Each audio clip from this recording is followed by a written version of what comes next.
Good evening, everybody. This is Casey Reginald Jr. It's your man J Dub, Justin Waters in the building. This is UnderDawg Sports.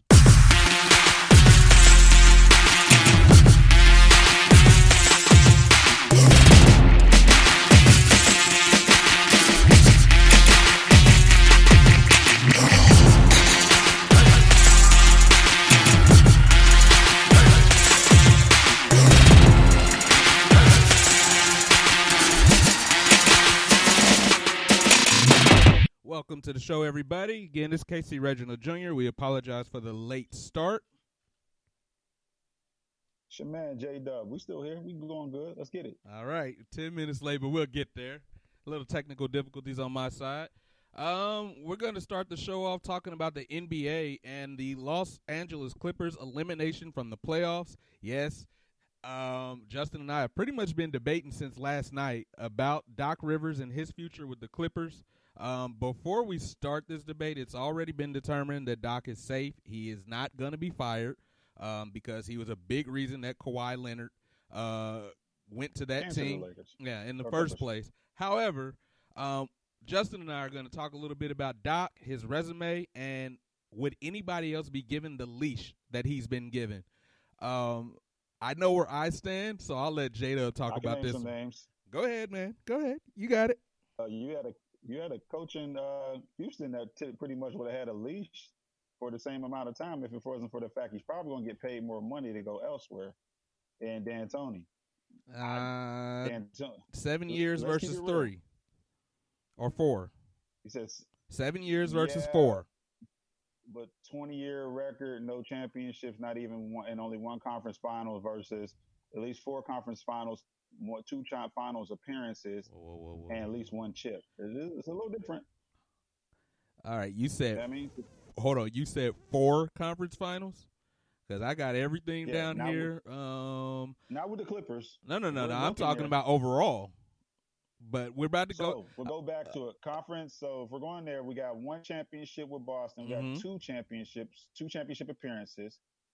Correct. 2 finals appearances total. So 2 final appearances and 1 conference final appearance in 11 and 12 before they blew up that team. So total of 3 conference finals, 2 championship appearances, 1 ring. You're going far as the Orlando years with 2000, 2001, 2, and 3. Where the only player on that squad was T-Mac. The problem was with Doc. Doc was supposed to be the recruiter to get Timmy, T-Mac, and Grant. He got 2 of the 3. But the problem is Grant never came, unfortunately, because of injuries, and that man almost actually died, unfortunately. The biggest factor of this, when you want to go ahead and you're talking about, because I know you're going there with Hall of Famers, which is fine. Oh, yeah. I love the Kansas City Royals. But how many Hall of Famers has Doc really had on the Clippers? All right, so I'm not going to talk about just the Clippers because I told you I was going to talk about his 21-year resume as a coach. 21 years. Going too far. No, I'm not. No. Why? Because if I just talk about the Clippers, hold on. If I just talk about the Clippers, we're not going just the Clippers. But hold on, Boston and the Clippers, I get it. But why? He has a full resume with no time off. But you're going all the way to Orlando, where hell, he wasn't even a powerhouse, and they had 1 player. It's 2000 through 2004 when you're talking about an era that was basically dominated by the Pistons, I'm forgetting some names, the Nets, Toronto, and the Sixers, which all of them have multiple stars. So I'm trying to if you want to go, you're going long. Like I'm going his entire resume with 2 finals appearances. 2. Okay. 2. All right. Okay. So I'm going to start from 0, which is 99, 2000. The first year that we were both out of high school. He was 41-41, missed the playoffs. You're right. He didn't have a great roster then. That team was led by Daryl Armstrong, Ben Wallace, Ron Mercer, and Monty Williams. You can't. Hold on. You can't even count Ben Wallace because Ben Wallace didn't even start yet. He didn't become Ben until he got to Detroit. I am going through his entire list and his players. If I go to that year, hold on. Let me go back to that year because you want to analyze the years. While I'm doing that, let me go to the next year, which is 2000, 2001. T-Mac, Daryl Armstrong, Mm-hmm. Bo Outlaw, Mike Miller, and Monty Williams. That team was 43-39, lost in the first round. I'm going to just go through the list, and then we'll come back to that team. Time out. We don't have all damn day to go through the whole list. Why not? So get to the point. Let's get to the meat and potatoes. Why not? This is our main event. This is the leading topic. This is the leading topic. This is what you put as the number one topic. The Rockets, because we had three. All right. We got three things to get down with the Rockets. 2000, 2001, 43-39 first round exit. 2001, 2002, 43-38 first round exit. 2002, 2003, 42-40 first round exit. 2003, 2004, he was fired after a 1-10 start. 2004, 2005, he was a Boston Celtic, 45-37 first round exit. 2005. Stop right there. Hold on. No. You say I got to go through the list. I'm saying with that squad, with that 2000-2004 squad, that's pre-Garnett. Only had Pierce. Walker was gone, and he turned a squad that actually was 25 games under 500 to 20 games over to a 45-37 team. So Walker was not gone. That team was Paul Pierce, Rafe LaFrance, Gary Payton, Tony Allen, Perkins, Delonte West, and Antoine Walker. That was that team.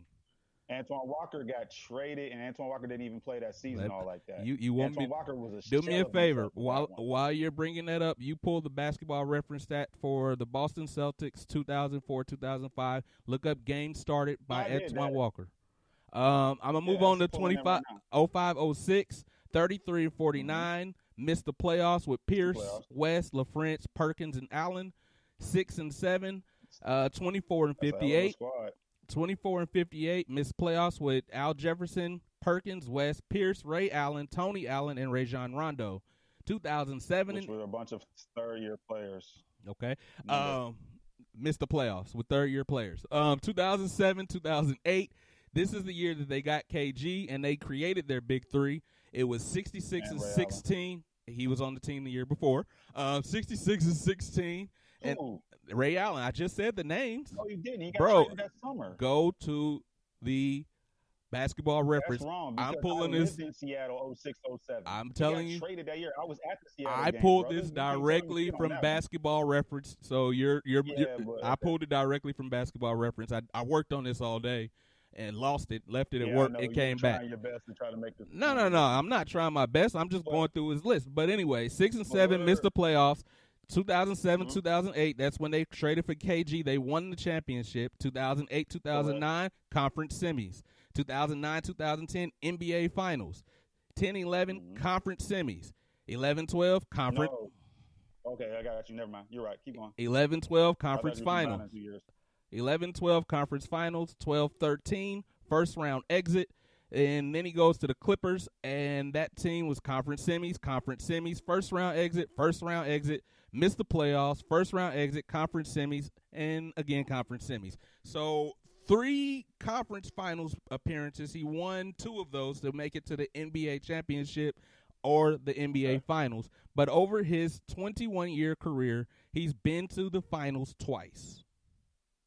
So let me ask you this question. With the Los Angeles Clippers, 0 times to the conference finals. So 7 years, 0 times to the conference finals. What other coach gets that kind of leash? 7 years, 0 conference finals appearance. Who? I can name several. Who? Start off with the all-time leading winningest coach in NBA history, Don Nelson. No rings. He hadn't had a ring. But he went to the conference finals. When? He went to the conference finals. I'll pull up, Nelly. Keep going.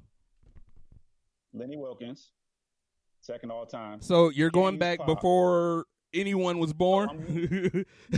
I'm talking about since 2000 to present. Me off, and I'm using the top 10 wins. Okay. So out of the top 12, not counting Red Auerbach, because that's obviously the go to wins between him and Phil.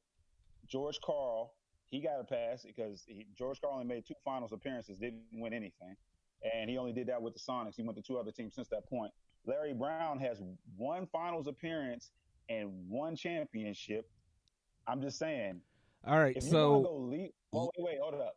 Because if you're going to go leeway-wise, the only reason why Doc is pretty much keeping his job is because players want to play with him. Right. Now, if we're going to go there as far as X's and O's with this particular season, because I'm going to base it off of this season right now. This season, this game, this whole conference finals that they just lost, you could blame Doc, but in the reality of it all, the team lost because they can't shoot. You have one player that is not clutch whatsoever. Paul George is still being based off of his conference. Hey. Since you said his name, I want to throw something out there so everybody can hear it. Paul George is no Scottie Pippen. You can keep going. But here's the problem with that. Everybody keeps basing Paul George's performance, what he did against LeBron, D. Wade, and Chris Bosh over now, I think 8 years ago, when he went off as the Indiana Pacers. This is what made Paul George the star. This is what made Paul George on the cover of 2K. Everybody still uses that. But let's give him reality. Paul George has as much clutch in the playoffs as James Harden and Westbrook, which in reality is none. He has not been clutch. That's why he left Indiana. He was not clutch for them. He actually was the one who struggled to make them lose in OKC. And it's pretty much evident now in LA. The only reason why Doc will keep the job is because you only have Kawhi on a 2-year contract. You do realize that Paul and Kawhi are on 2-year deals and they can opt out. If Doc leaves, unless they get someone they absolutely love, they could leave that team too. So if you're going to talk about leeway going record, yeah, okay, I'll give you that. But you're not going to get leeway because the fact of the matter is Doc should be fired, because if you fire Doc, then you're going to take your superstars that you just paid for. Keep in mind, Steve Ballmer, the owner of the Clippers, is paying way over the luxury tax for this squad. Why he should, have no idea. But in the same note, if you cut ties with Doc, you're possibly going to cut ties with that whole team and regress more than you ever expected before. So that's why Doc still has a job, is because he's managing. He can't manage them shooting horrible. Because if you really pull up all the stats for the playoffs, if you pull up all the stats for the playoffs, this particular playoffs, the Clippers didn't turn the ball over. They just couldn't shoot for shit. They don't have a shooting squad. You have Kawhi that can shoot, but he is not a shooter. You have Paul George he can't shoot. Lou Williams struggled. And then let's even take it farther back with the Clippers themselves. The Clippers did not want to be in this bubble. You had Pat wanting to leave. You had Paul George wanting to leave. You had Kawhi and them wanting to leave. It was Doc that convinced them to stay, unlike LeBron that had to get the Barack Obama. But it was Doc that convinced them to stay. Or other than that, the Clippers would have tried to walk and end this season as well. But they didn't. And you can tell their hearts and their minds wasn't into it. That's the thing. But if you want to go ahead and fire Doc is because he didn't achieve, name me when they went. Let me ask you this question real quick, and I'll turn it to you. When they had CP3, Blake Griffin, and DeAndre, name me a person that's called quote unquote clutch out of 2 of the 3. None of those dudes is clutch, especially 2 guys that can't shoot free throws. So please give me a reason why you would think, when you were talking about this via Messenger, why you thought they were clutch. They were a big 3 for us. I never said it. I never said any of them were clutch. What I will say is this: you said Hall of Famers. They are Hall of Famers.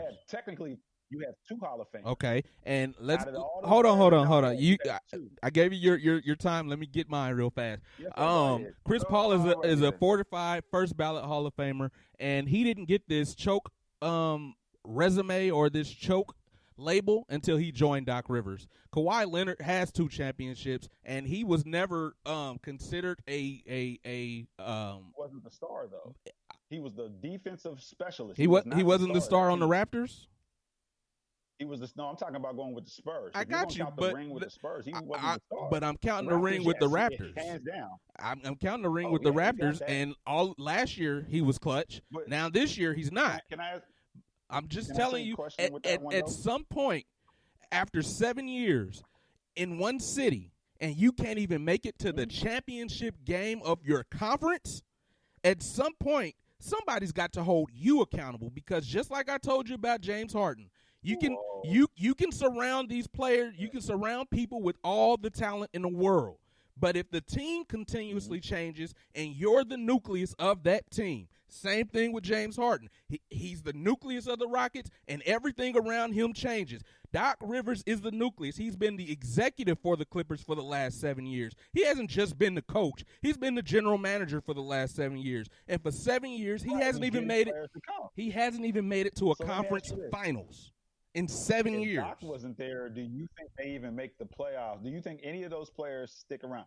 When they basically We don't DeAndre know that. Jordan, But we do know that Doc is 0-7, we making it to the we conference do finals with the Clippers.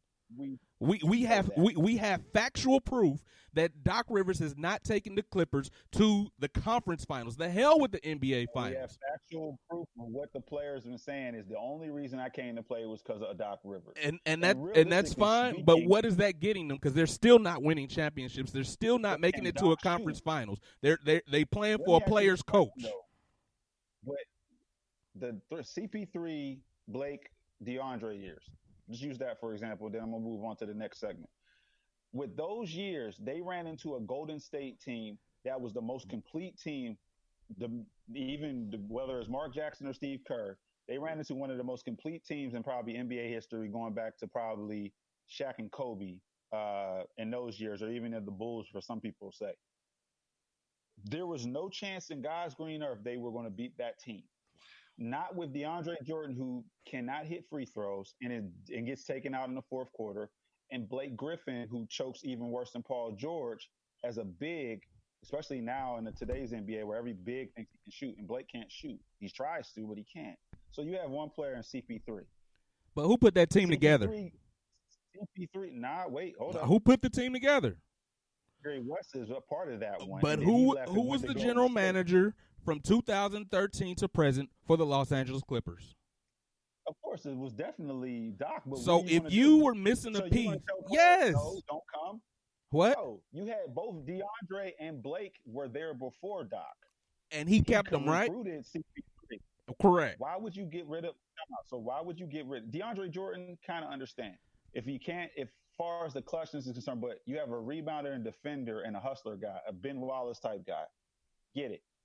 I'm going to say this. Blake Griffin was supposed to be a pseudo-star. He was supposed to be the next Barkley, Karl Malone-esque type player, but Blake don't show in the playoffs. And sometimes he becomes – how many times does he get ejected in a playoff game? It's a playoff game, bro. You're getting ejected. Come on, man. Or getting dumbass technicals. Blake was leading outside of probably Draymond Green. He was right there in technicals. That's not smart. Chris Paul can't do it all by himself. I'm sorry. There's no point guard in today's modern NBA by himself that can win a championship. This ain't Isaiah Thomas and the Pistons from the 80s, bro. It ain't happening. First off, CP3 was never alone in Los Angeles. Let's pull up that roster.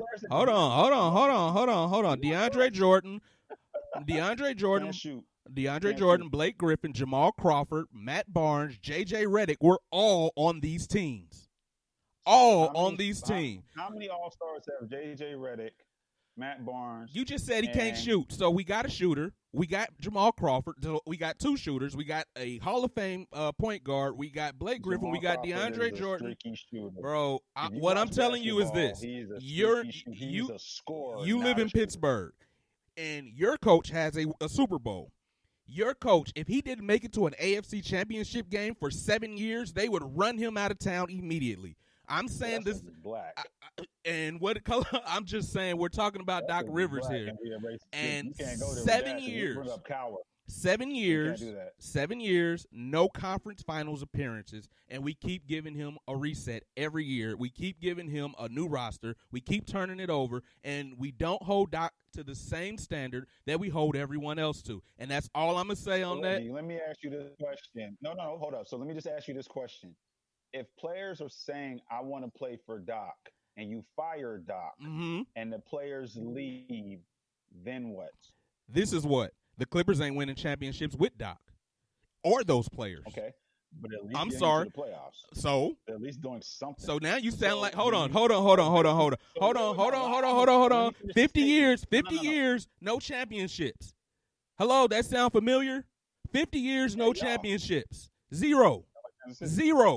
So, but at least we went to an AFC championship game. Even with Marty. Even with Marty, we went to an AFC championship game. What I'm telling you is, you're gonna hit the reset button with Doc. So yes. fire Doc. Let's start the whole. Why not? Because are you winning championships? In 7 years, have you even made it to a conference finals? At what point do you say we have to take a different direction? Because this one clearly has not worked. Because even with CP3, Blake Griffin, Jordan, Riddick, Barnes.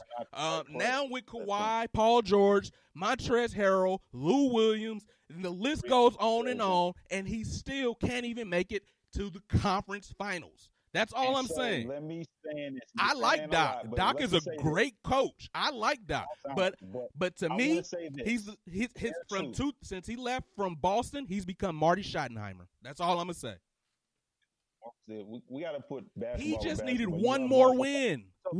He lost 3 games in a row in the playoffs for the second time in his career as a coach. If it's year 2, then we go ahead and try it. If I'm Steve Ballmer, Doc is safe right now, but his life is on the line. I hope so. Season, whenever it starts, his life is on the line because now this experiment has failed, and we now know. But at the same time, this is why they continuously are the junior varsity team in LA.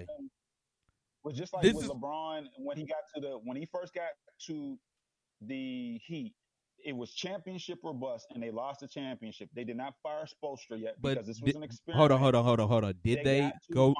Okay. I get it, but you're not going to finish the statement. You cut me off. You're not going to finish the statement. But the fact of the matter is you're going to probably Steve Ballmer, and he's probably giving Doc the patience of the world because Doc convinced him this year to go over the luxury cap. And it would be over the luxury cap. Well, they may not because they're going to lose some players this year. But go over the luxury cap to go ahead and keep the squad together.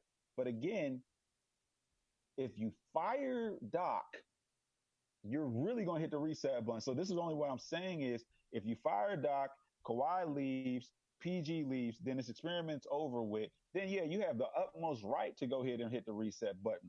But if you try year 2, this is basically everybody's last hurrah for the Clippers.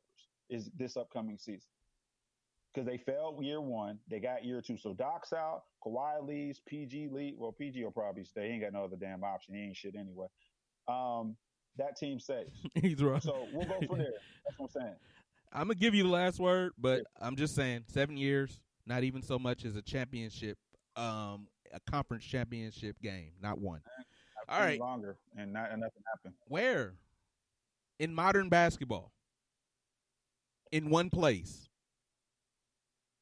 All right. Jerry Sloan. But he won a championship, or he at least made it to the conference finals and the NBA final. No, he didn't win a championship. You're right. But he at least made it to the NBA finals. In year 14. Year 14 and 15, that's when they made it to the finals. Modern basketball, he started make it to the finals with Karl Malone and John Stockton. He started with that organization win. I'm throwing that out there. In a different era of basketball, right? When he started with that organization. Mid 80s. See, now you're going there with basketball. I'm just going pulling up. I'm just saying 21 years, 2 NBA finals appearances, 3 organizations. And I can looking at this list, I see a lot more first round exits than I see anything else. In other basketball news, Mike D'Antoni. Let's talk about the ratchetness of Mike D'Antoni. Mike D'Antoni, yes, on the plane, before they land, told the Rockets general manager and team that he ain't coming back. And he told his agent to leak the news before they landed. So that would be in stone. Huh? But we knew that. That was the problem. They already knew the fact is when they didn't re-sign Doc during the past season. D'Antoni. It's all or D'Antoni. It's all or bust. You knew that was well, they wanted to bring him back. It is a shock. It was a shock to the Rockets because they weren't expecting it. I'm telling you the truth. They wanted to bring him back. They had offered him a 1-year extension, and this is where things get twisted.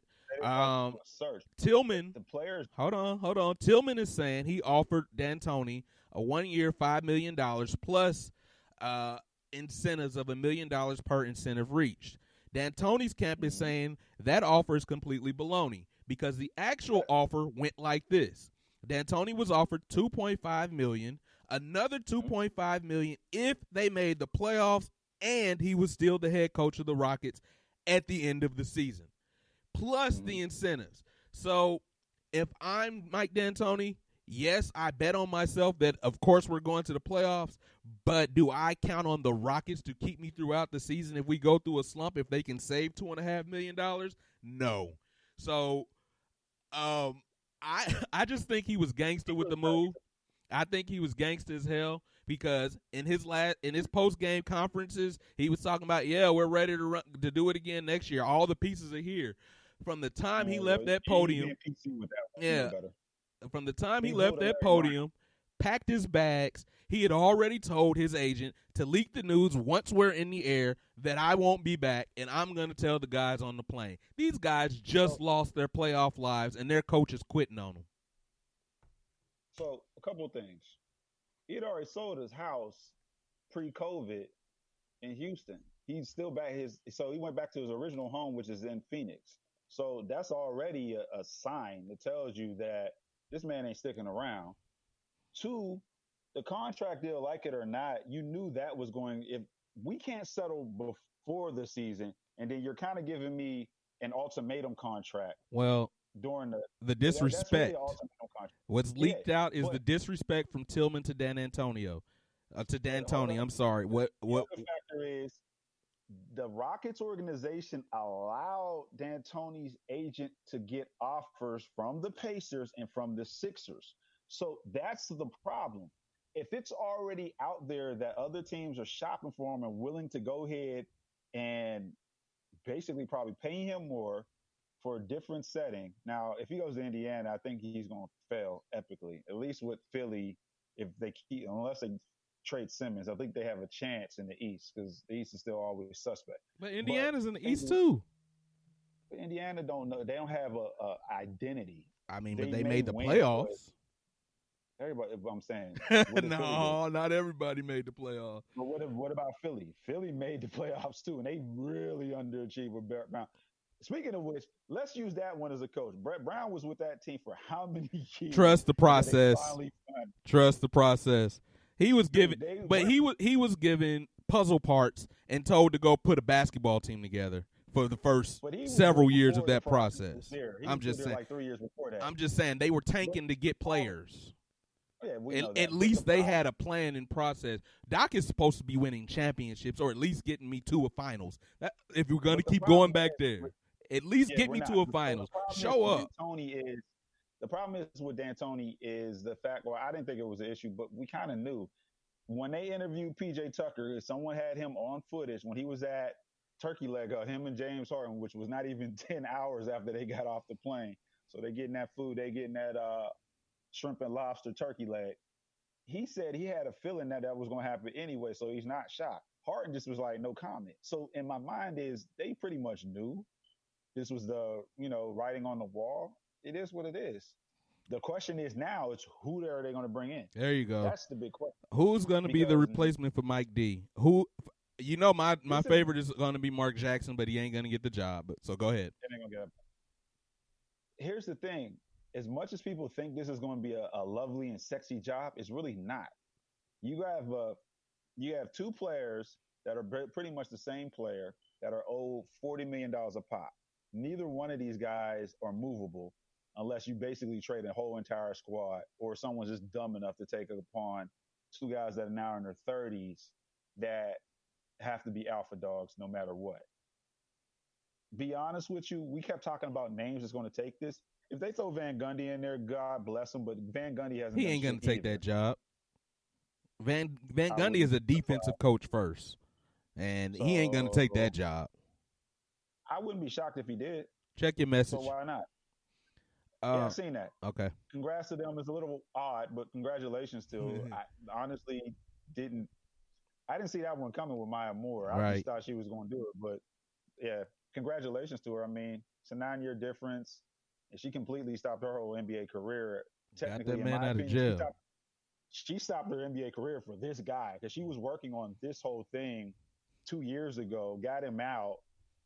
My wife and I watched a show called Love After Lockup, and this is definitely Love After Lockup. Definitely. She got money because remember, she's still getting paid by Jordan Brand, and she's still technically the face of the WNBA whenever she comes back.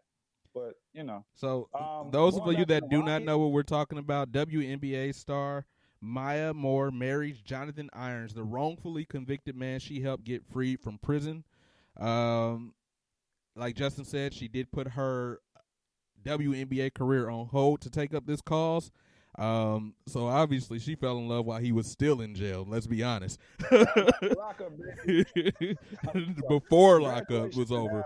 But let's get back to the Rockets. Rockets fans want to know. I don't think it's going to be Van Gundy. I'm pretty sure it won't be Van Gundy. I think I will be surprised if it is. I like Sam Cassell. I mean, first off, let's be honest. It's his time to get a job. I agree. So let's start with that. To be honest, you used the prime example of the last segment. If Doc gets fired, Sam is on that staff. Sam takes the Clippers. The Clippers still have a better shot. Not after next year. Not if they can't re-sign those guys. Not if they can't re-sign Kawhi. Let's do this. 2 years later in Kawhi, when we're already putting him on load management now, do you really want him 2 years later? You never know what'll happen with this guy. So that's the only intangible. It's really hard to decide what Kawhi goes. Exactly. Right. So it's the same guy that dropped Jordan Brand to go to New Balance. And I've never seen anybody with New Balance basketball shoes that were under the age of 55. So I'm saying they got 1 year. This is all or nothing for that team where everything gets blown up after this coming season. But Cassell's been quoted as saying he wants to go home, and that's the D.C. area. And right now they don't have a coach. Well, Well, that's taking John Wall and Bradley Beal. I kind of like that a little bit more than the Rockets. Why? Because at least you know you're going to the playoffs with the Rockets. That's all I'm going to say. Mic drop. Yeah. At least you're going to the playoff. He's going to have a great win-loss record and get an opportunity somewhere else after coaching the Rockets. If he goes to Washington, people will be more willing to listen to him in Washington than they will listen to him in Houston. But in Washington, just think about it. He gets 1 year. They don't do well, and they fire him. Is he ever going to get a job again? At least with the Rockets, you know you'll get 2 years. You know you'll have a lot of regular season wins, and you look marketable for other teams. That's all I'm saying. I'm just saying, if you go to Washington, miss the playoffs, get fired, you're right back as an assistant. When do you get another chance? Washington is a good look. Not Washington, but Cassell's a good look. Especially considering he won a title for the Rockets. And we can't. And I'll say this. Well, yeah, we can because you have that, and you have those legends that are already affiliated with the Rockets in the building all the time that will vouch for this guy. I'm just saying, for me, Cassell is the right hire for the Rockets, and it's his time. If we're not going to go to Mark Jackson, who, damn it, I'm tired of him being blackballed for years now. He got blackballed. Bro, he got blackballed because he wanted to be Pastor Jackson.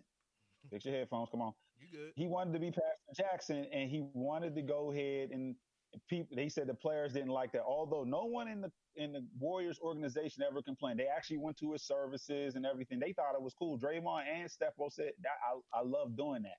Ownership didn't like that, and I think he's blackballed because he's willing to be the anti Jason Garrett of basketball. He's not going to be a yes man. I mean, just being honest, that's what it is. He's willing. If I don't like what's going on in ownership, I'm gonna tell you, he won't get the Rockets job because he'll butt heads with Tim and Fertitta. I guarantee that. Cassell may do the same thing, but you know what? If I was Sam Cassell, you know what? Taking his job isn't bad. I wouldn't say Cassell was probably my B choice. My A choice is probably David Fisdale because he won in Memphis. He was a hell of an assistant in Miami. Well, of course, Braun. The A choice is Pop. If you can coach him into coming, I mean that's number one. If you Pop is number one. Yeah. If they can get him, Pop would be the only one that say James.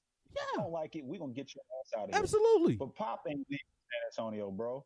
You know what Pop going to do? Pop is gonna be just like Pat Riley did in Miami. I got you. He's gonna go up. Upstairs. Yeah, he going. I got you. Yeah, he gonna be but, upstairs. But that's your number one pick. If you can get him, and I mean, you throw him $20 million a year if you got to. You have to. Look at his resume. X factor. Who, with Pop or Cassell? With Pop. If you throw Pop $20 million a year, he'll come to Houston for $20 million. And he don't have a house in San Antonio. He sold his house in San Antonio. There you go. But that was because wife died. Unfortunately, rest in peace to his wife. $20 million.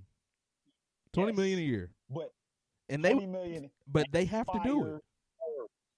Well, $20 million, and he's coach and GM. Well, because it won't work. It's him. Pop loves foreign players.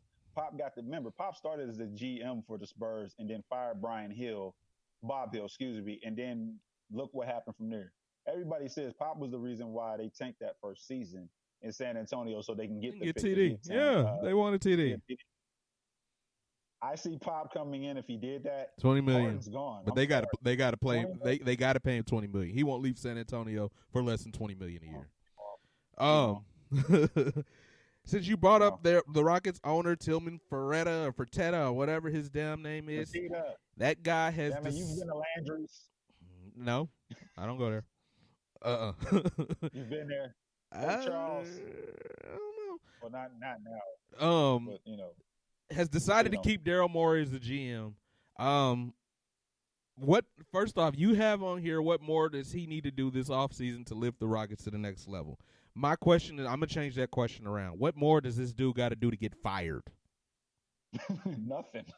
He should be fired. Right. What else does he have to do to get fired? The only person that's been around these losing franchise, this losing playoff experience longer than James Harden is Daryl Morey. It's Daryl Morey. So, Fertitta is new. He came in later. Yeah. Those two been there longer than him. Actually, his is only his 3rd year as an owner because he came in. He bought off of Les Alexander, D'Antoni's first year. So that's what I'm saying. He's new. 3.5 years. So if you're talking about, and I'm the same, I hold the same standard. I'm very consistent in that. If I want to get rid of Doc, I'm ready to get rid of Morey. I'm ready to get rid of Harden. You talked about getting rid of Morey before the season. Before he said the China shit. Before that, we've been trying to get rid of him. So he's back. Yeah, true. So he does some weird things and makes some deals go that nobody has business accepting, but this guy needs to be fired. Here's the thing. Now no one's going to take any of these deals. No one to sell Russ or Harden means giving up another star. And the only place I could see it happening is if Giannis, which everybody says he's unfollowed his friends and his team, is to get Giannis here. Other than that, I think Morey needs to be gone. And if they can get Giannis for whether it's Harden or Russ, damn. I think they should try to trade Morey to the Sixers. Just try to trade him to the Sixers. First time a GM has been traded. Whatever. Trade him to the Sixers. Yeah, trade him to the Sixers. No. All right, let's leave basketball. We've been on basketball for 35 minutes. Yes, before we leave basketball, congratulations to the Denver Nuggets. They did beat those Clippers. They do deserve that congratulations. But their reward for beating the Clippers is facing LeBron that looks like LeBron in his prime. So I'm interested to see how what's the center's name? Jokic versus Anthony Davis. I'm anxious to see that matchup. Obviously, Anthony Davis is a point guard playing center, but Jokic is a great passer, period. So, and he's a pretty good athlete. He's no center is the athlete that Anthony Davis is. The difference is Jokic can stay healthy. But congratulations. The Western Conference Finals are finally set, and again, for the 50-something year in a row, the Clippers are not in. Oh. I still said the Lakers in the finals. You said the Clippers. That's why I'm ready to get rid of Doc. Because, again, I said the same thing that I've been saying. Listen, I went to this season saying, and I stand by what I said, the Clippers were the best, deepest team in basketball. And then they couldn't win one more game. One more game. All right. Like I said, they're the Chiefs of the 90s now. Anyway, we're gonna move on to football. The Houston Texans lost to the Kansas City Chiefs last week and did not look very good doing it. Deshaun Watson's new receiving core looked like bad. Now, in other news, David Johnson had a pretty solid game. And that's something to look out for because nobody really expected him to have a solid game or anywhere close to a solid season. But I asked this question last week. I guess we're going to ask it until we see otherwise. Does the DeAndre Hopkins trade cause Deshaun Watson to take a step back in his growth to being an elite quarterback? He's being paid as an elite quarterback, but is he an elite quarterback? Does he deserve that contract? And what's he going to do with these better than average receivers? That's what we'll call them. I'm not going to call them good. I'm going to call them better than average. Wait, time out. You said better than average? Yeah, okay. Better than average. I'll give you Will Fuller. Yeah, and Cooks. And Cobb. No. I'm not talking about in a game. I'm talking about overall. These guys are better than average.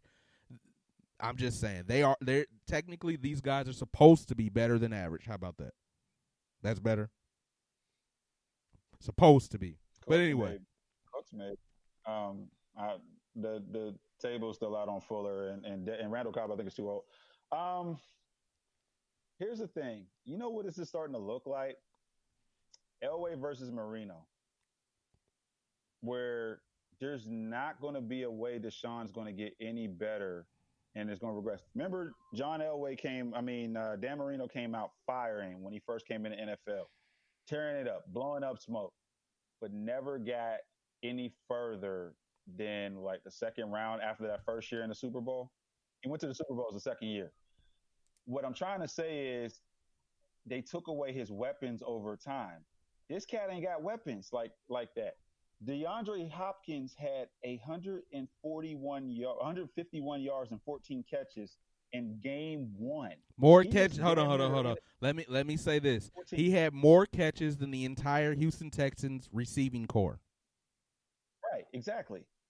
And 151 yards. Now, are they going to force feed DeAndre to make Kyler Murray better? Of course.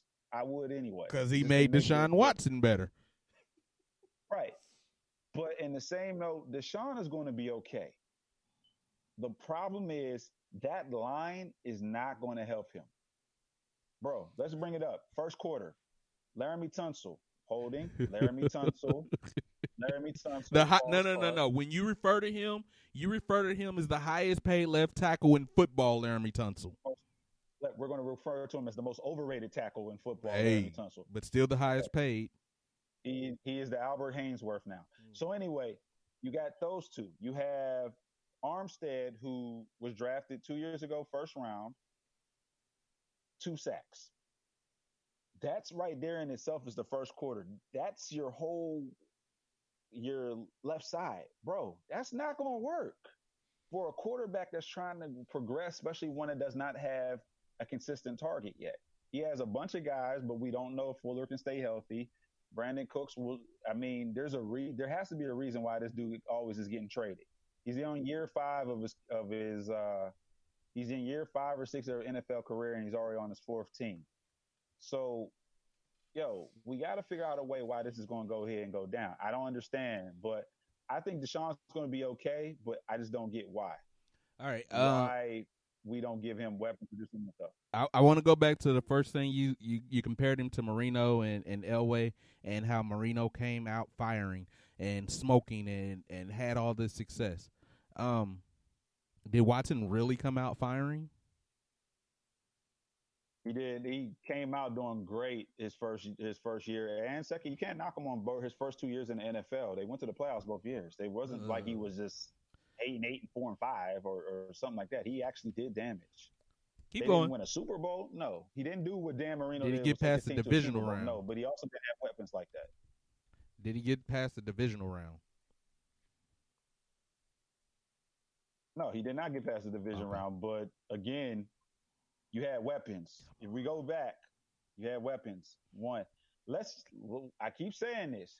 He did get bailed out the Bills game last year by D Hop. This is why that trade is very confusing to me, where D Hop bailed him out. Bill O'Brien technically should have been fired. Um, Definitely he should have been fired if they lost that Bills game at home. But D Hop bailed them out to make them go into overtime and going over there to and getting them to the win of that game. It was all D Hop. So I'm not 100% sure why they keep saying like D Hop was a problem or you didn't want to pay him, whatever the case may be. But Deshaun needs a weapon. Yeah, I don't. The good thing is with consistency. When you talk about Patrick Mahomes, he has consistent weapons. D Hop don't. We're going to find out this year, but y'all don't have a consistent. They don't have a consistent weapon, and they don't have a consistent coaching plan for the kid. He's up there in there by himself. All righty. So you said he came out firing, and we'll go with that. He's a good quarterback, and that's what I'll say. I don't know that he's elite. I don't know that he should be paid as if he's elite. He's a good quarterback. I don't think he. You're paying for progression, though. I mean, but what progression? I mean, you're hoping he progresses. That's what we're about to find out. We're hoping. Yeah, we're hoping he progresses, but yeah, $40 million a year. And the other point I wanted to bring up is last year we talked about this offensive line. It didn't change, and I just want to know one thing. Besides the fact that we feel like he probably will take a step back behind without D-Hop, the second part is, will he improve through progressions? Because he's still one Reed Watson from what I saw last week. And I don't want to be too hard on this guy because it was one game. They didn't have a preseason, and that basically effectively was a preseason game. But he was one Reed Watson last year, and that was year 3 of him starting in the NFL. Last week he was one Reed Watson, and I just want to know when he is going to take a step from being one Reed Watson. And, yes, the offensive line is a big part of that. It is. Yes. If a quarterback is rattled, they see if they first read it in there, they scramble or throw it away. I just want to know when he's going to grow beyond this, though. That's really what I want to know. What I need to know is this guy elite, and when is he going to start showing us elite play? Here's the bigger question. When is Bill O'Brien going to build a team around him? I don't want to talk about him. Let's just keep it 110%. Out of the top 4 quarterbacks, young quarterbacks in the NFL, let's go, 3. So the big 3 is Pat, Lamar, Deshaun. 2 of those guys got lines that block for them. One of them has an exquisite line. One of them has a great line. And then there's the third guy that doesn't. They're paying for a line as if it's an elite line. They're paying for a left tackle as if he's an elite tackle. They must have evaluated him as an elite tackle. They need to work on their evaluation then is what it seems like to me. The problem. Now, that line is getting paid more money than the Chiefs. Other 2 lines and the Ravens. So I'm using those 2 because think about it. Lamar Jackson had to have a line to get 1,200 yards rushing as well as close to 3,000 yards, over 3,000 yards passing. Pat put up the phenomenal numbers you did. Like it or not, he's not doing that on the scramble every damn time. He sits in the pocket, throws, reads, and goes. So with that being said, Deshaun is going to be one Reed Deshaun because he has probably about 3 seconds to get that ball out or he's going to be on his ass. It's pretty much the saga of the Houston Texans. I'm just saying this is his 4th year as a starter in the NFL. Yeah, exactly. Let's move to their defense here. Trying to check these off so we can get through this in a reasonable time. You have on here that their defense was shredded for 34 points. Let's talk about this is the reigning defending Super Bowl champions, the most explosive offense in football. So I won't call it shredded because they held them under 40. Remember, they scored 50 on them in the playoffs. So I won't call it shredded, but I will say this. Y'all slowed up. Well, that was a different attack from the Chiefs last week. And that was a different attack, and the Texans were completely caught off guard by Clyde Edwards-Helaire. So I'm not going to say they were shredded. What I will say is there room for improvement? Duh. But Justin Reed had a great game. He made one mistake in coverage where he made a wrong move and the Chiefs got behind him. But I'm not going to say their defense got shredded because that's still the number one offense in football. Until such time as they get shredded by a team that's not one of the top 5 offenses, then you can say they got shredded.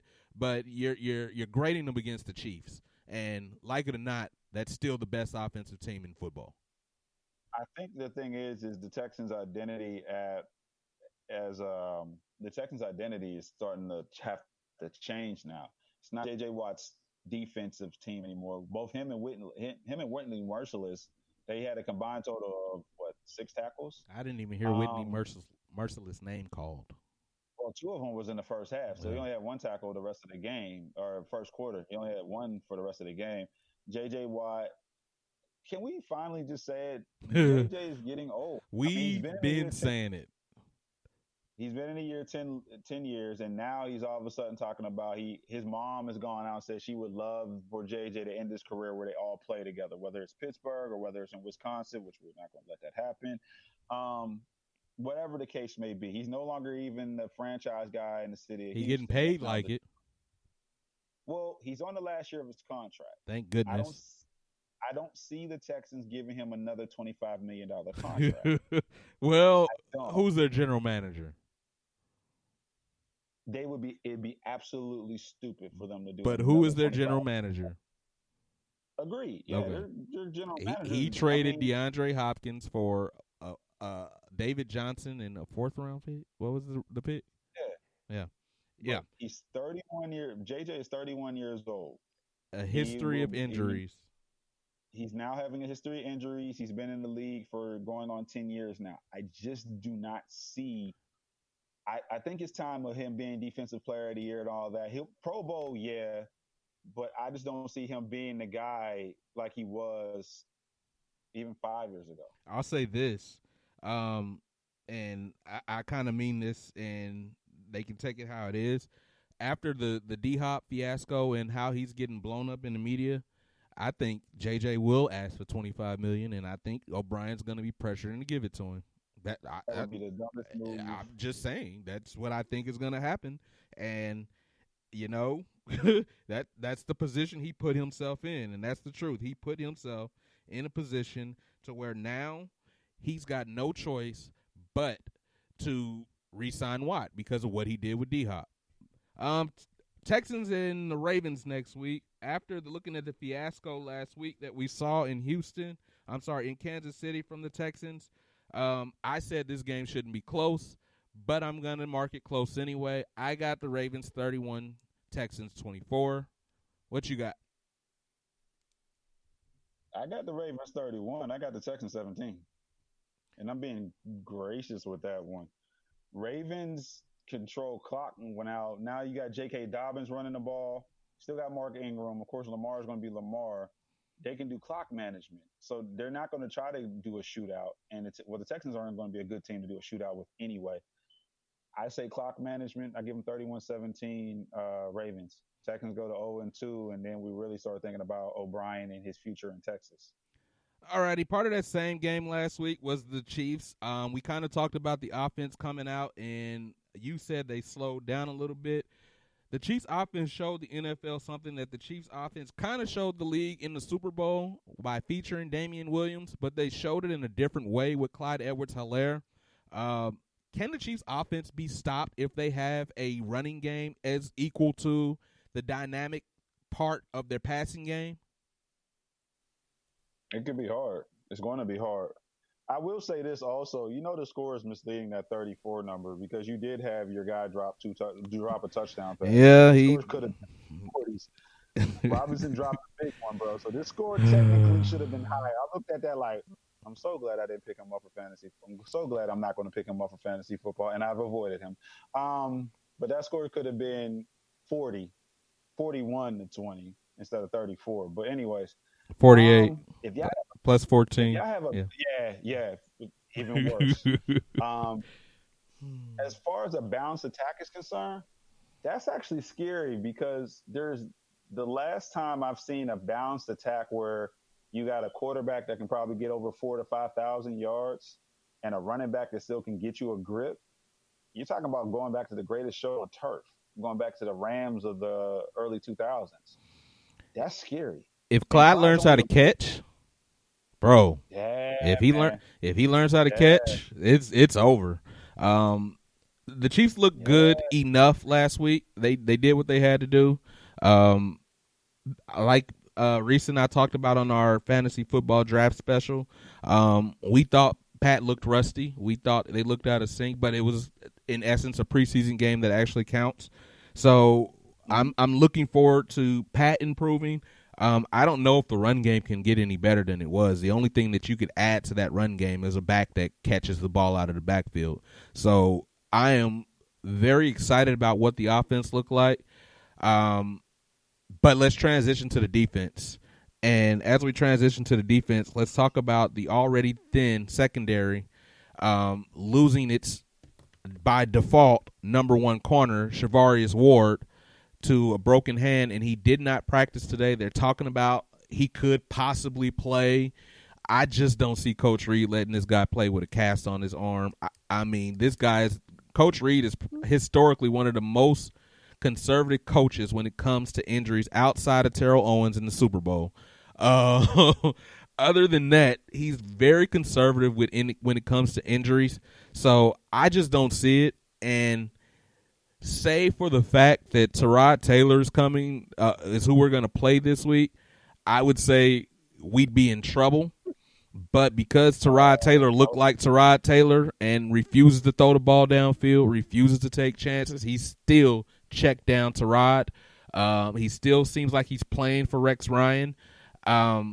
Because of that, I like the Chiefs' chances in this game, but you got Baltimore coming up. You got the Saints coming up. You got Tampa coming up. You're going to have to cover some people coming up soon. So let's get through this game. I don't see Ward playing for 6 weeks, and I don't know why they won't IR him other than the fact that there's just nothing out there for them to pick up and play corner. Yeah, on a rumor report, they're talking about y'all bringing back Morris Claiborne.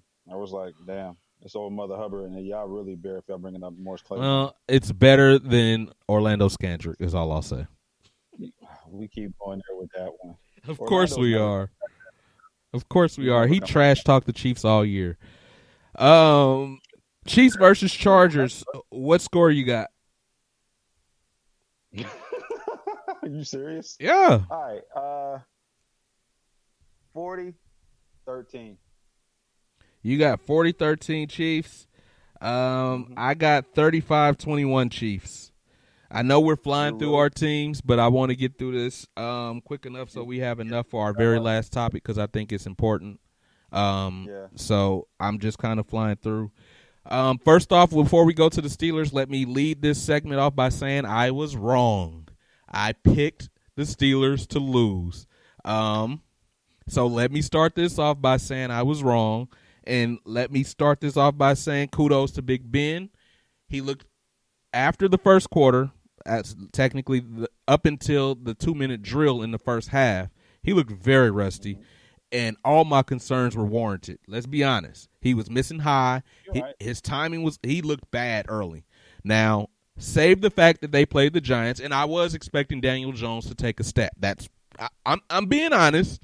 I was expecting him to take a step, and first half, he looked like he was going to take that step. And I was going to text you and say, are you worried? Because I knew you was cussing early in that game, but then the Giants showed up, and they ruined my life. The only time I cuss is when Deontay Johnson, who I was big on, dropped that. The only reason you were cussing is because he cost you fantasy football against me. That's why you was cussing. Because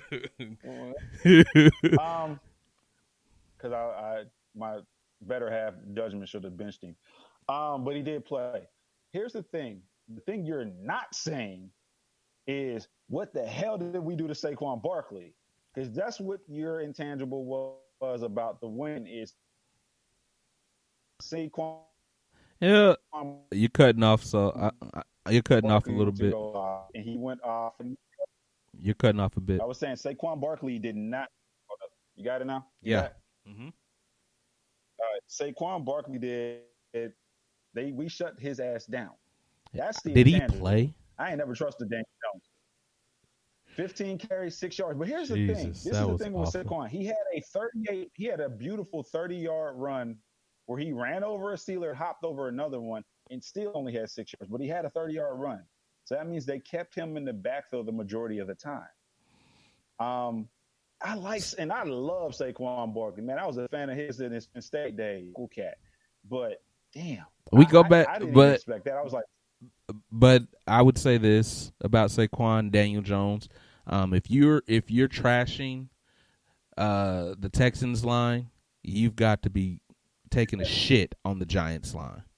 Like how can Daniel Jones possibly grow with that line? But here's the thing. The only reason why we shitting on the Texans line is because they pay so much money. They even said it with the Giants line. You got 2 guys that are rookies. You got 1 guy that's playing center that was a guard. It's like they have a makeshift line, but you got this guy in the backfield that you can't do that for, man. Yeah. They have to put a line together if they ever want to be anything real. But, yeah, the Steelers' defensive line played very well. Daniel Jones looked very good that first half, and then he turned back into – then the Steelers must have changed something on defense or something. Then all of a sudden he started looking like Daniel Jones that we know and love. But we're talking about the offense. You took over the offensive segment. That's number 2 is the defense. Number 2. The offensive segment is we were lethargic. Give you that. Ben struggled early, but after the 2-minute drill, Ben looked like Ben. Let's say it more importantly. Juju was getting released. Juju was getting hammered last year, maybe because the fact of the matter is this is Juju's contract year. Juju finally wants to prove that, the year before was not a fluke when he had 1,400 yards. And, it's not just because AB was the main guy. Whatever the case may be, he was getting the ball. Ben was actually spreading the ball around where he had different – he wasn't just pinpointing on Juju. Deontay Johnson had yardage. The only thing right now I'm starting to see with the Steelers, and we talked about this a long time ago, so I have to give you your credit, is maybe it's time for James Conner to be the backup versus the starter. Benny's looking good. Looking good. That looked good. And I remember I told he you, bulked up too. When we drafted him. Yeah. I liked him last year when we drafted him because he was an All-American coming out of SEC. SEC, you ain't no slouch if you're coming out there with your Alabamas and LSUs, considering the fact he did go to Kentucky. James got hurt in the ankle again. It was the same thing that happened to him Le'Veon's year when he held out, and maybe it's not it. I'm just saying, and the same thing that I said last year, cancer treatment takes a toll on the body. And he had cancer. It takes a toll, and maybe he needs to accept being a third down back. But he's not an every down back guy. He's just not. Yeah, and that's the thing I was saying, because he got hit in the ankle literally his second play and then tried to fight through it for another couple of plays, and it just wasn't happening. And we can't, at this point, we cannot take chances. Tomlin can't run that kid to death if it ain't going to work out like that. So I will say that. Yeah. I got to say it's pretty much Benny Snell or bust right now. So and we're using our fullback. We're using a fullback now, so that does help out our running game a lot with using Derek White as a fullback. We did not use that last year. We got too comfortable in Le'Veon's years not using a fullback, but we need one. All righty. So we talked about the offense. Now it's your time to shine with your defense. You've already talked about what they did to Saquon. So let's talk about the secondary, though. The secondary had some cause for concern at times. Darius Slayton had a game. I started looking for him in fantasy football after that game. I did too. I thought about it, and I'm with you. It was even brought up on ESPN about our secondary. Well, a couple things that happened. First half, for some Steve reason, Nelson sucks. Well, they didn't really go Nelson's way. I hate Steve Nelson. Yes, I do, because he's talking shit about the Chiefs, and they won the Super Bowl after they got rid of him. So what's that say? Nothing. But a lot. The point of the matter is, well, no, it doesn't, because he's just an angry ex-player. You know how that goes. Yeah. You know how that goes. I mean, we could bring that back. Remember Tiki Barber saying Eli and the Giants weren't going to be anything, and next thing you know, they won Super Bowls without him. So just not saying a lot. The biggest issue is Tomlin stopped having Minka play rover because every so often you kept seeing Minka almost on a blitz. And he stopped doing that. And that's when all of a sudden Daniel Jones didn't become that whole Slayton Daniel Jones thing started to. No, that first connection, Minka read wrong. He read wrong on that first connection. He read wrong. He jumped down, and Slayton went up, and Jones didn't miss it. So he read that wrong. Yeah. So, and everybody is entitled to that one, but that one mess up. But once we start figuring, once you start figuring it out, that's when all of a sudden we start playing better. The biggest factor is we do have a bunch of little guys on third and fourth down. When they go spread, we're in trouble because Mike Hilton's a great. He's probably one of the best blitzing secondary players in the NFL, but he's also, keep in mind, still 5'8". And if somebody goes upstairs, if you got a tall receiver that's going upstairs against Mike Hilton, it's going to happen. For whatever reason, he was shutting down Daniel Ingram, the Giants tight end, the first-round draft pick. But that ain't going to always happen. Not when you got a league full of tight ends that can jump and are tall. Yeah. Daniel or whatever Ingram is, he just sucks. So it is what it is. Well, we'll just say this. Your front seven is probably the best in football. So you got a shot to protect that secondary. As you saw in that second half, obviously once the front seven was able to pin their ears back, it was just lights out. So your defense looks good, which is going to lead us to this pick segment. Denver versus the Steelers next week. You picked Denver. I wanted to go over our picks last week because I think I did better than you. But we'll catch that on Friday when we do next week's picks. But the Steelers and the Broncos, I got the Steelers winning this game. I didn't put a score down, but I'm going to go with 31-14 Pittsburgh. I'm taking just 3 points back. I'm going to go 28-14. 28-14? I think Drew Lock has, I have the Drew Lock Jerry Jeudy combination is but I think that is a foreseeable future. Mm-hmm. The biggest factor with Denver is they don't have Cortland Sutton or whatever dude's name is. Their main wide receiver. Yeah. I think he's out another game. And Von Miller. All right, so which is another guy that could be traded. Well, he's injured again, so he won't play this year. Yeah, that's what I'm saying. All right, so we got the Steelers and the Broncos pick. We got the Chiefs and the Chargers picked, and we got the Texans and Ravens picked. We are predicting the teams that we cover to go 2-1, with the Texans starting off at 0-2 is what we're thinking is going to happen. We will talk about that next week. As we close the show, we're going to talk about a little Black Lives Matter. I think it was Tuesday the word started coming out, or either late Monday or early Tuesday, the word started coming out that the city of Louisville and Breonna Taylor's family had reached a settlement. That settlement has been announced at $12 million. The settlement was for the reform of the police department. And tell me what you think about the settlement first. The reform of the police department. But yet and still, the four or five gentlemen that came into the house unannounced, that went to the wrong house, shot this young lady, are still out there. No prosecution, nothing. It was like, in my eyes, I almost want to say this was like hush money. Just like, well, we have too many people talking about it. Can y'all let this go away, please? Can y'all just settle it? Let's say $12 million. And the topic of Breonna Taylor disappears because too many people will talk about it. Shout out to the NBA players, son of NFL players, Naomi Osaka, who is the tennis player that wore Breonna's mask over her face right before her championship tennis match.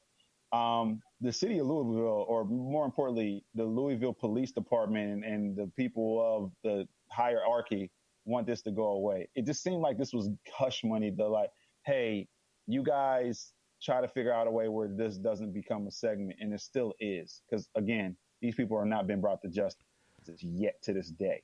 So the first part of this is not admitting fault in the death of Breonna Taylor. It was admitting fault with the procedures of the Louisville Police Department. The family still seeks justice for Breonna Taylor's murder.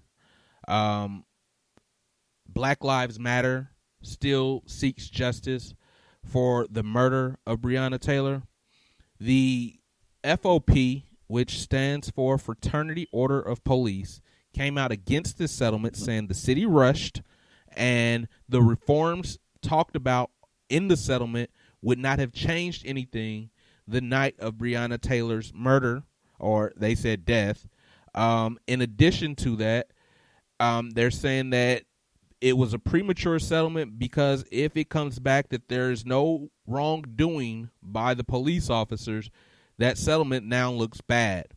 Well, again, to the Fraternal Order of Police. Number one, I do believe police are necessary, but I do believe there is systemic racism in the police department and the criminal justice system as a whole. The Fraternal Order of Police should shut the F up in regards to the settlement the city reached with the family of Breonna Taylor. Breonna Taylor, a citizen, a tax-paying citizen, a committed to her city citizen, an EMT, deserves justice, deserves compensation for the loss of her life. Furthermore, the Fraternal Order of the Police needs to explain to everyone why the person they was actually looking for was already in custody. In addition to, they did not expect the person they were looking for. They did not expect the person they were looking for to actually be in Breonna Taylor's apartment. They expected her to be there alone. When they got in her apartment, no drugs were found. No drug paraphernalia was found. So I don't know what they were doing in her apartment in the first place if they weren't expecting to find the person that they executed the search warrant for. Number one. Number two, the city of Louisville should have settled this, and they should have settled it a long time ago. Number three, $12 million is not enough to replace the life of Breonna Taylor. The good news for Breonna Taylor is she's going to have a legacy that lives long beyond her. That's the good news for Breonna and her family. And that money can change lives, but it's not enough. There is no price on life.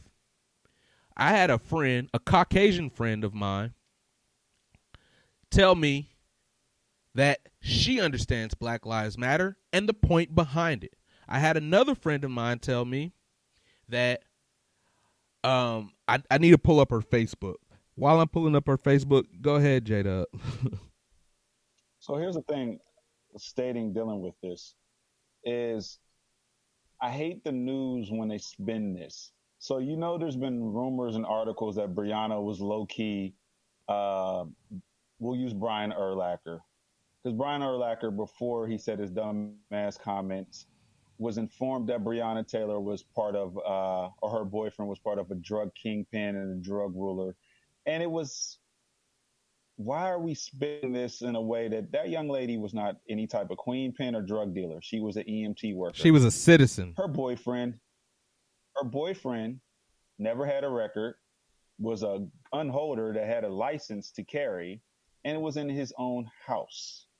But yet we're trying to spin it, especially during election time, to make it seem like she was a part of a criminal organization or she was in a bad area. Offered him a deal to say that. Mm-hmm. But also on the flip side, that was the boyfriend. No, that was the ex-boyfriend. We're talking about just the actual boyfriend himself that was shooting. Let's also bring up the fact of the matter is that Daniel J. Cameron was asked to speak at the Republican National Convention. You're the Attorney General for Kentucky. That's who you're talking about. Thank you. Correct. And used Breonna Taylor's name in his speech, but yet he is the one that can make the phone call to get the guys that shot this young lady, because she wasn't shot once. She wasn't shot twice. She was shot 20 times. How do you fire that many rounds on a person that was asleep? Understand the frustration as a black person in America. You're asleep. Both Casey and I we're both married. We both have spouses that live in our houses. I know for a fact, if someone barges in through my door, I want to protect my wife. Right. You getting Christmas tree. We're going to light you up like no other because you're coming in my household. I'm protecting my wife. I'm protecting myself at that. But yet... You're breaking up. Still...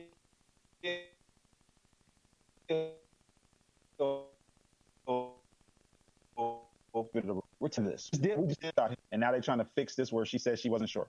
Again, the $12 million was not enough for her life. I'm sorry. The $12 million is not going to make this go away.